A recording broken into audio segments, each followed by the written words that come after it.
मित्रों नमस्कार।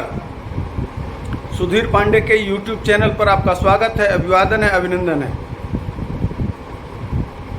आज मैं बात करूंगा पुनः मनीष कश्यप का। जैसा कि विगत महीनों में आपको पता चला होगा कि इस समय तक किशनगंज, सुल्तानगंज, भागलपुर इस तरह से करके 5 पुल अब तक गिरने की स्थिति में आ चुके हैं। आपने देखा सुल्तानगंज वाला पुल भरभरा के पत्ते, ताश के पत्ते की तरह से गिर गया, उसको देखा आपने। उसके बाद से एक और पुल जिसका पाया धंस गया था। उसके बाद से किशनगंज का पुल मैंने बताया। अब ये छठा पुल जो लिस्ट बना के भेजा था कि बिहार में मैं 10 पुल की गारंटी देता हूँ गिरेगा, वो खगड़िया का पुल का जो ऊपर का बेस होता है, उस बेस को आप जो थंबनेल में फोटो लगा है उसको देख के समझ सकते हैं कि उसमें साफ साफ सरिया दिखाई दे रहा है। ऊपर का सरिया, सिर्फ उस सरिया को हिलाने से कंक्रीट नीचे जा रहा है। बताते चलें कि इस पुल को किसने बनाया, तो पुंज लॉयड एक कंपनी है। कहाँ की कंपनी है? हरियाणा की कंपनी है। पुंज लॉयड घूस देने में माहिर है, सिविल का काम नहीं करती है। आप डिटेल जाएंगे कि पुंज लॉयड कहाँ से शुरू हुई, तो ये बड़े बड़े रिफाइनरीज वगैरह काम का, मैकेनिकल काम का, लोहे का काम का, पाइपलाइन का काम का, ये बेस आधारित कंपनी है। उस कंपनी को लाके पता नहीं वो कौन सा कारण रहा होगा कि पुंज लॉयड को लाके और पुल का ठेका दे दिया गया। अब आप बताइए, आप नाक कान गला के डॉक्टर हों और आपको ऑपरेशन दे दिया जाए हार्ट का ऑपरेशन करने के लिए, तो आप कितना अच्छा काम करेंगे? आप बताइए। यही बात मनीष कश्यप जानता था। मनीष कश्यप खूब अच्छी तरह से समझते थे एज ए सिविल इंजीनियर कि या इन पुलों में जो फॉल्ट है उसके पीछे का असली कारण क्या है।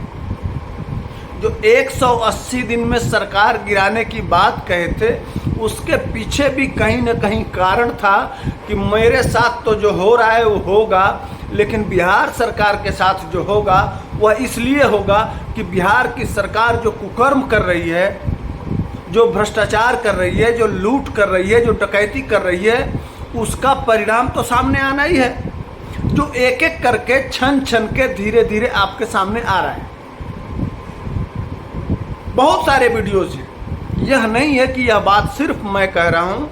न्यूज़ 18 एक बड़ा प्लेटफार्म है, मेन स्ट्रीम मीडिया में आता है। टीवी जो कहा जाता है, टीवी मीडिया जिसको कहा जाता है, उसने दिखाया है, विधिवत दिखाया है।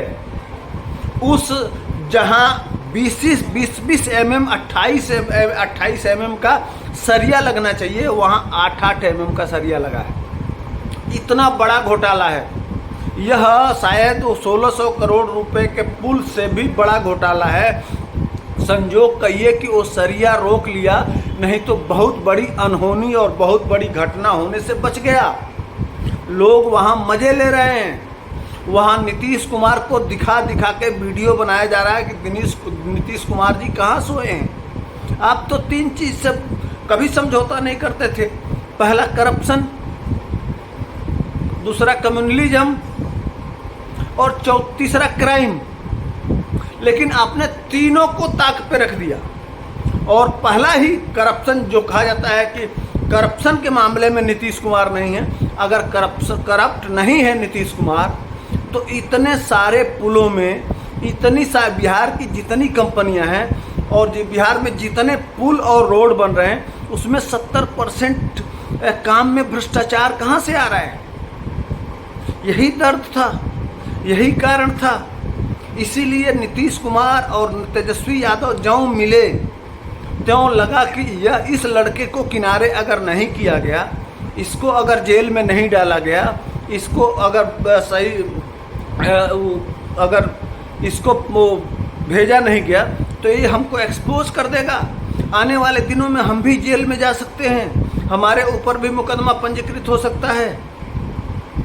यही कारण था ना। बाकी तो पेपर वालों ने पहले निकाला था, पेपर के आधार पर उसने वीडियो बनाया, लेकिन आप लोगों ने पूरा फिल्म के तरह से बना के और उसको जेल भिजवा दिया। कारण तो यही था, असली कारण यही है। अब समझ में आ रहा है बिहार की जनता की आंखें खुल रही हैं। आप लोगों ने जो पाप किया है, एक पाप किया मनीष कश्यप को भेज के, और दूसरा पाप आप लोगों का एक्सपोज हो रहा है। और इसी तरह से अगर एक दो पुल और गिरे तो आपका जाना तय है। नीतीश बाबू मुंह फुलाए बैठे हैं ना। आखिर आप ही की सहयोगी कांग्रेस ने पोस्टर लगाया ना आपके पुल के बारे में, लगाया ना। आप जिसके साथ गलबहियां कर रहे थे उसने पोस्टर लगा दिया, साफ साफ दिख रहा है। तो आगे और देखिए। आज मैं बता रहा था कि 10 की लिस्ट थी, उसमें 6वां पुल आज के डेट में वह गिरने वाला है, जिसका सारा वीडियो आ चुका है, लेकिन बेशर्म है। और देखिए, एक तरफ पुल पे पुल टूट रहा है और दूसरी तरफ उसी सिस्टम को पूरे भारत में लागू करना चाहते हैं कि बिहार में तो हम लूट लिए, अब बचा ही क्या है। सारे पुल और सड़कों को बना के हमने माल खींच लिया। अब प्रधानमंत्री बन जाते तो पूरे देश स्तर पे काम करते थे, थोड़ा बड़ा हम भी हो जाते, कुछ बड़ा मिलता। यही बात है ना, इसीलिए तो बनाया जा रहा है। बाकी क्या कारण है? नहीं तो आपकी पहली प्राथमिकता और पहली जिम्मेदारी बिहार की है साहब। बिहार में ये हजारों करोड़ रुपए जो पथ निर्माण निगम है, इसको सुधारना। जो जनता चिल्ला के चीख के आपको एक्सपोज कर रही है, आए दिन वीडियो आ रहे हैं, रोज ऐसी घटनाएं आ रही हैं, इस पे काम करना चाहिए। बिहार से प्रेम होता, इसकी जांच करानी चाहिए। इससे संबंधित जितने अधिकारी, कर्मचारी, इंजीनियर, वो कहता था ना मनीष कश्यप, रहे बिहार के इंजीनियर साहब, तो आपको बुरा लगता था, इसलिए कि नीतीश कुमार आप भी इंजीनियर हैं, आपको बुरा लगता था। लेकिन आपके इंजीनियरिंग का नमूना अब सामने आ रहा है और दिखाई दे रहा है कि आप कितने बड़े इंजीनियर हैं और कितने बड़े जानकार हैं और कितने पढ़े लिखे हैं। यही डर था। नीतीश बाबू, आपके इंजीनियरिंग का नमूना दिख रहा है कि आप कितने बड़े इंजीनियर हैं। थोड़ी भी शर्म बची है, अगर अपनी इज्जत बचानी है तो आपको मनीष कश्यप से जाके जेल में मिलना चाहिए, उसके पैर धोके और पीना चाहिए आपको कि बाबू और कितने पुल हैं, किस किस पुलों का लिस्ट। हमारी तो इज्जत चली जाएगी, जो इतने साल में मेहनत करके जो बिहार में साख बनाया वो अभी चला जाएगा। और बता दो उसको, बाइज्जत फूल माला पहला के और आपको लाना चाहिए और उससे पूछना चाहिए कि कहाँ कहाँ गड़बड़ हुआ है बताओ, और जो अपराधी हैं उनको जेल में डालना चाहिए। ये काम होना चाहिए बिहार में, और उसको मौका मिलना चाहिए जो जेल में बैठ के वहां से 10 पुलों की लिस्ट बता दिया और उसमें 6 पुल सामने आ गए। ये करना चाहिए बिहार के लोगों को नहीं, बिहार के मंत्री और तेजस्वी यादव और नीतीश कुमार को करना चाहिए। इससे बिहार का भला होगा। जो बिहार की भ्रष्टाचार को जो दिखा रहा हो उस पर काम करना चाहिए। मीडिया का मतलब ही काम है, वो तो अपना काम कर रहा था, लेकिन आप लोगों को जो कुर्सी मिली है उस पर ईमानदारी से आप लोग काम कर रहे हैं। कौन सच्चा है कौन झूठा है? सच्चा तो वह निकला ना मनीष कश्यप, कि वह आज भी जेल में रह के ईमानदारी से काम कर रहा है, और आप लोगों को कुर्सी मिला तो आप लूट डकैती और भ्रष्टाचार में लगे हुए हैं।